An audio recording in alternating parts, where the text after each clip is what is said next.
Magandang umaga po sa ating mga friends at followers. Ngayon po ay Sabado,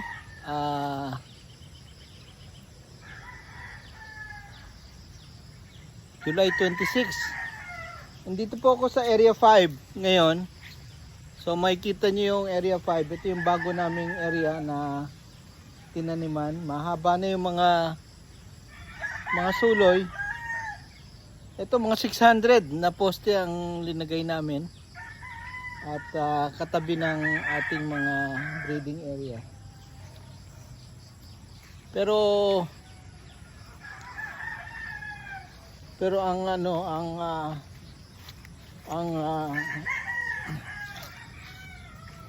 mga suloy mahaba na rin.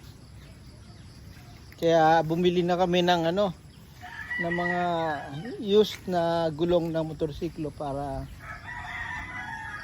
ilagay dun sa mga mahaba. Katulad nito, mahaba nito. Mahaba nito. Mga red variety po ito.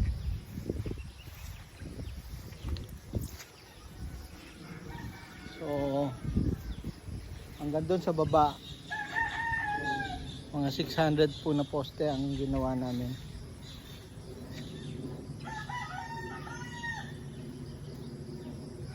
So maganda naman ang tubo ng mga bagong tanim dahil maulan. Gaya nito, mahaba na rin kaya meron siyang mga gulong ganito.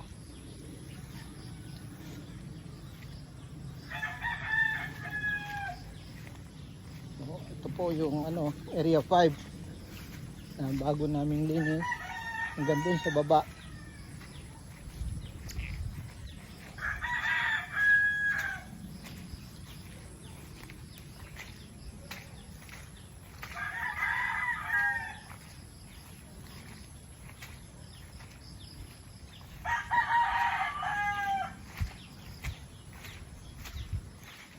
Hanggang dito.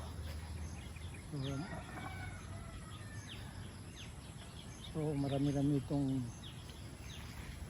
Area 5 na ito. So yan po ang aking report ngayong Sabado, July 26. Maraming salamat po at happy Saturday.